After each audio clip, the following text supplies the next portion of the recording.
Opening words this morning are adapted from a riff on a Mary Oliver poem called Wild Geese by Adri Kusuro. She calls it Mary Oliver for Corona Times. You do not have to become totally Zen.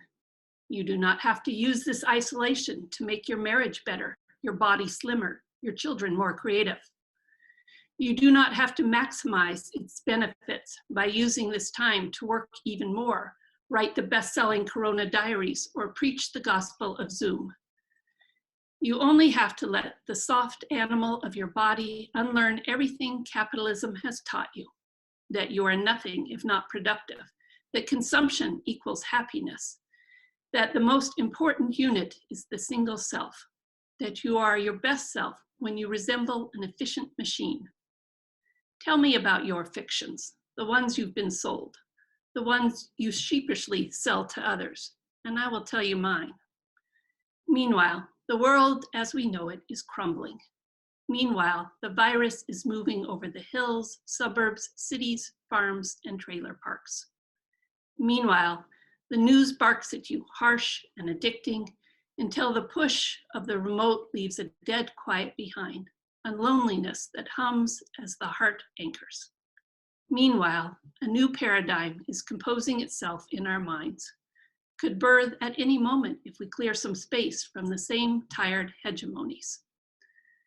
Meanwhile, on top of everything else you are facing, do not let capitalism co-opt this moment, laying its whistles and train tracks across your weary heart. Even if your life looks nothing like the Sabbath, your stress boa constricting your chest, know that your antsy kids, your terror, your shifting moods, your need for escape have every right to be here and are no less sacred than a yoga class. Whoever you are, no matter how broken, the world still has a place for you, calls to you over and over, announcing your place as legit, as forgiven, even if you fall and fall and fall again.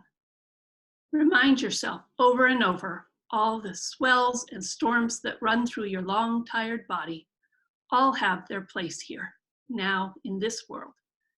It is your birthright to be held deeply, warmly in the family of things, not one cell left in the cold. Welcome in from the cold. Good morning. I'm grateful to be here with all of you this morning. My wife and I have been members of this congregation since the late 1980s. Our children grew up here. I grew up in a large family in Minot, North Dakota, where a lot of how to live together was learned. I have learned since then so much from so many really good people here in North Dakota and in other places in the United States and other parts of the world. With the coronavirus spreading across our planet, we need to acknowledge at the beginning of this talk that we are living in very interesting and for many people very difficult, anxious, and disruptive times. People are in different situations, and we need to be cognizant of that and listen to each other. What we do now will have positive or negative impacts for how we live together in the future. And that thought is really going to run through the talk this morning. The title of the discussion this morning is Stories of Worth and Dignity in Real Life. I'm going to talk about what I learned from a trip in late February to the United States-Mexico border. I'd like to pick up on what Mary Wilson talked about last week.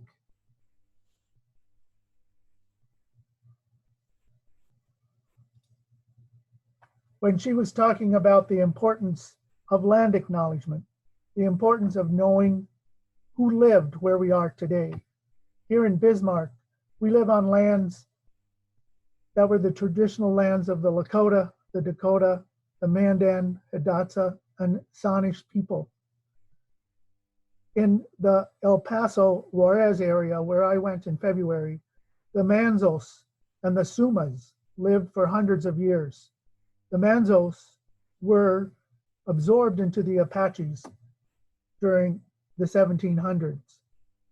And as this picture shows on your screen, people have been migrating and traveling in the Americas for thousands of years.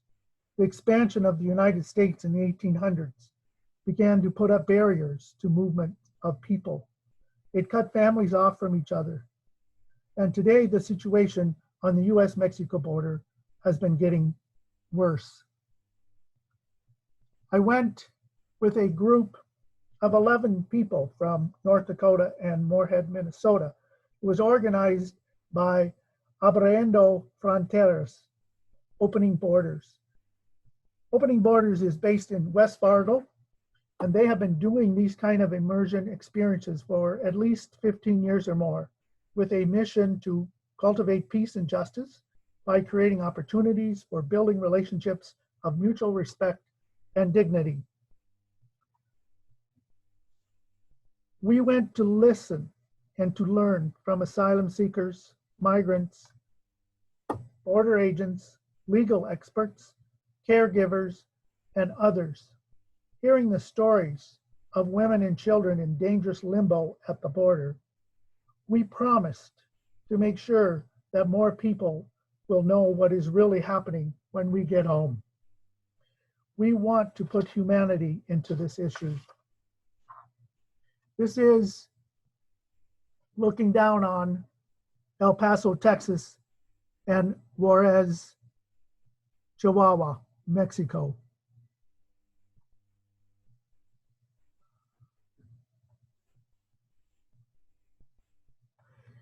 I want to tell some of the stories. I want to start by telling some of the stories of people in the shelters that really put the humanity front and center. We talked with a woman with a young son, and she could only tell us so much because reliving her story was understandably painful.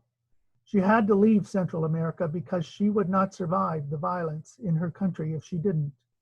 Many people were driven to leave by violence because of gangs, political targets. Along the way, this woman was kidnapped twice.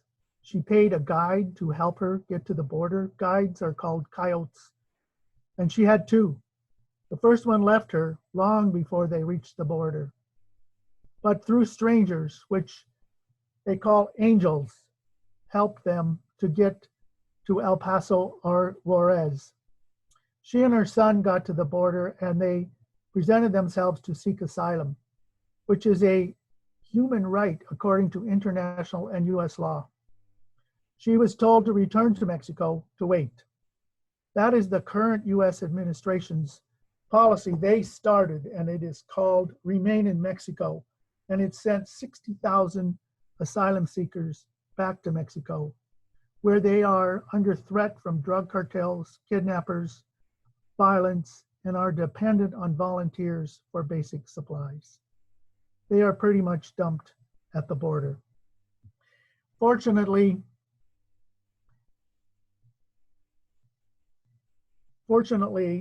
she was found by a person from a shelter. It actually is just lucky. There's not that many that actually get found by people who are running shelters.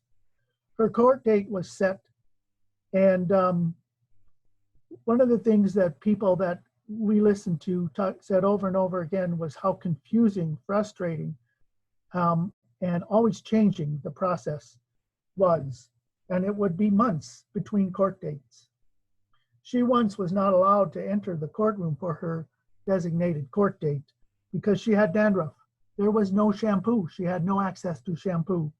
And the border and the court sergeant at arms thought she had lice. Another thing that we heard often was the frustration of not being listened to. Some of the women said it would be at least understandable if people listened to us. Right now it's chaos and it's changing all the time. They told us about being treated as criminals.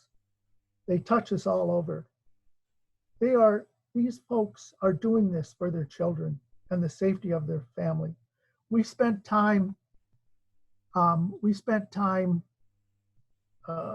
with children doing some coloring. And my slides are out of order. So the women also did embroidery to make some money. And here's an example. We had some time with border agents, and here we are with our group and a group of college students from Spring Hill College in Alabama. It's a Jesuit college. We were overlooking the big steel fence on the border here. On the other side of the fence is a coulee on the Rio Grande River. There's very little water in the Rio Grande River at this particular part of the US-Mexico border. It's in a canal.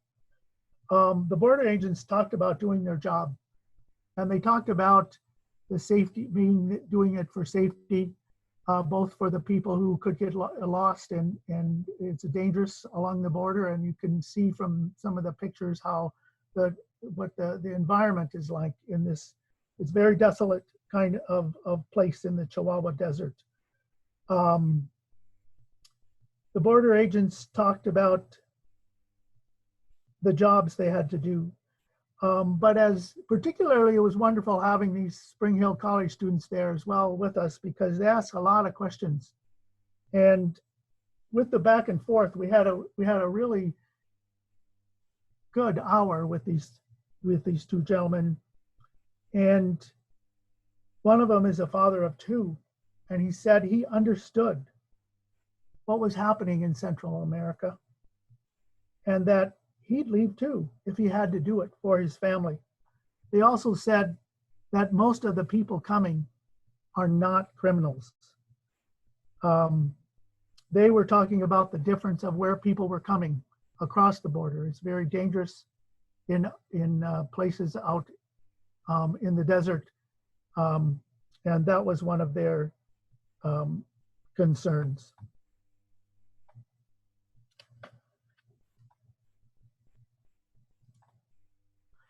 We talked with a lot of the caregivers, and this was one of the most amazing things about this trip, about how listening to the people who are committed to helping people. This is Dr. Mendoza, and she runs a clinic and is a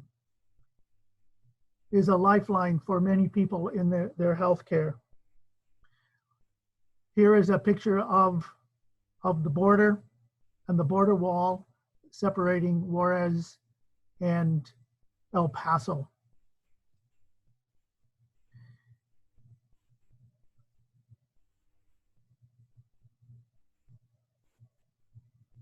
We also went to the memorial. This is a memorial at the Walmart in El Paso, where in August of last year, 22 people were murdered by a gunman who drove from Dallas because he wanted to kill some Mexicans.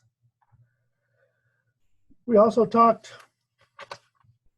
with a young nun who was born in Arizona, and she was enthusiastically working with migrants. But she talked about how she knew how where she was born meant she could cross the border easily. And remember back to the photo of the map, which divided, which showed people, there were trade routes, and people were moving up and down all across the Americas. And when the borders were set, she can cross the border, but her family members who are on the other side cannot. We talked with farm workers and the kinds of how important that is for the agricultural work in the United States, and how in many ways the situation for farm workers has not really improved. One of the members of our group grew up as in a farm worker family in Minnesota, and hearing the stories of what it's like now versus when she was a child in that family was really frustrating to hear how, you know, the farm workers are still being left behind and they're working incredibly hard. I want to talk a little bit about immigration. And we talked with an immigration attorney, an expert who's working with a Catholic organization to help asylum seekers and others navigate our incredibly confusing system. You need to remember that asylum is a legal way to come into the United States. And our government, what we are now doing with this return to Mexico policy is actually ignoring the laws on asylum, international laws and American laws. The United States was instrumental in establishing those international laws over several centuries. One of the things to remember is that, for example, if someone is in Mexico and they have, let's say a mother is in the United States and 21-year-old son who was born in Mexico is still in Mexico. In order, the wait time for that son to gain entry into the United States to live here is 22 years. And if it would be that woman's brother who is in Mexico to come to the United States, the wait time is 22 years, 25 years, excuse me. And if a person is some of the migrants that we talked to who were suffering violence in their countries and coming under the asylum laws, if they would try a legal way to get in, there is no legal way for them to come. So all of these kinds of things that we heard really lead us to believe that we need to put some humanity back into our immigration laws, and there's a lot of work that needs to be done. This is a picture of El Paso today, and Juarez is in the back. The last night that we were there, we had dinner in a restaurant right close to the main border bridge, right on that road. And we noticed there's lots of cars when we came out of the restaurant. A lot of cars on the road leading to the bridge that would entry into the United States. There were 12 of us, and three decided to go back in the van, and 9 of us thought, well, it's not that far. It's about a mile after we crossed the border to where the Colombian mission hospitality house where we were staying was. But so we decided to walk. We got to as we got to the Mexican side to pass through, there's a crowd of people, probably about 100. And nothing seemed to be moving. And so we got up front to ask somebody what was going on. And if we had American passports, could we come in?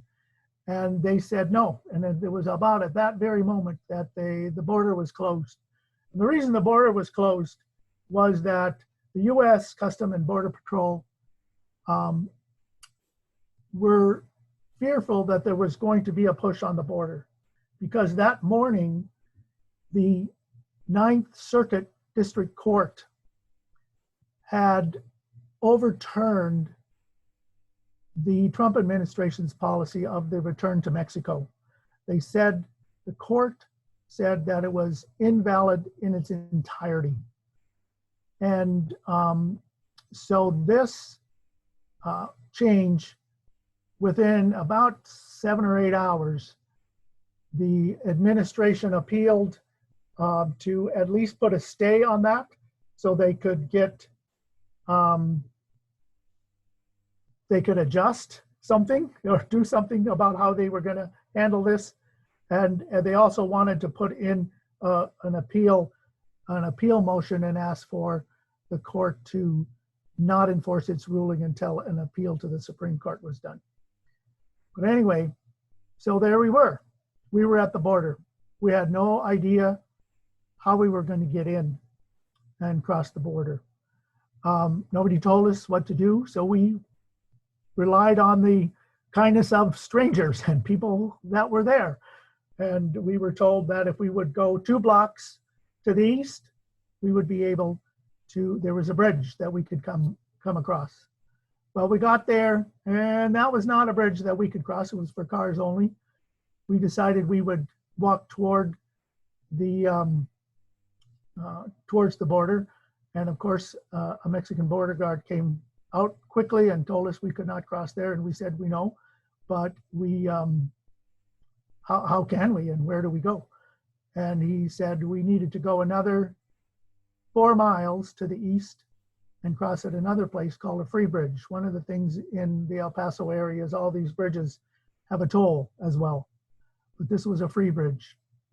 So we did. We walked along a very, very busy highway on sidewalks and where there wasn't sidewalks, and we were able to cross there. It took, we actually walked probably about 8 miles by the time we got back, instead of the 2 miles that it would have been under normal situations.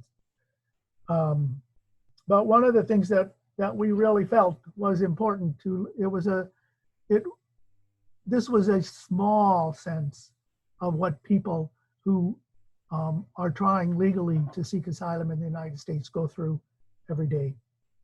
For more information about what it's like and about North Dakotans and Minnesotans who are going down to the border, I wanted to draw your attention to a WDAY TV documentary. It's called A River Becomes a Wall. And it was done late last fall in November when Opening Borders was with another group of people from our area in an immersion experience in El Paso and Juarez. And you can access this video, I'm sure, by Googling A River Becomes a Wall and WDAY TV documentary. You should be able to get it. It's very well done, and it talks about some of the same kinds of things that I've been talking about today. I wanted to end my discussion here with a quote from the Alchemist.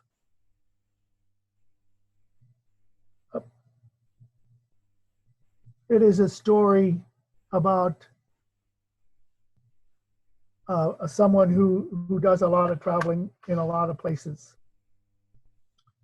And he said, love is the force that transforms and improves the soul of the world. When I first reached through to it, I thought the soul of the world was perfect.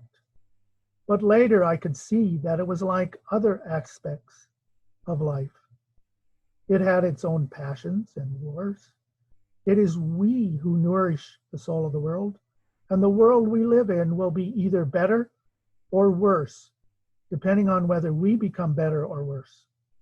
And that's where the power of love comes in. Because when we love, we always strive to become better than we are. Are extinguishing the chalice words. For this, I wanted to just say three of our Unitarian Universalist principles. Respect for the interdependent web of all existence for which we are a part. We believe in justice, equity, and compassion in human relations, and a belief in the inherent worth and dignity of every person. And words from the Buddha as we leave for the rest of the week. What you think, you become. What you feel, you attract. What you imagine, you create. And it leads me to believe and to remember the advice that there are many parts of life that you or I cannot control, but we can determine and choose what we think and what we do about it. I've got peace like a river, I've got peace like a river, I've got peace like a river.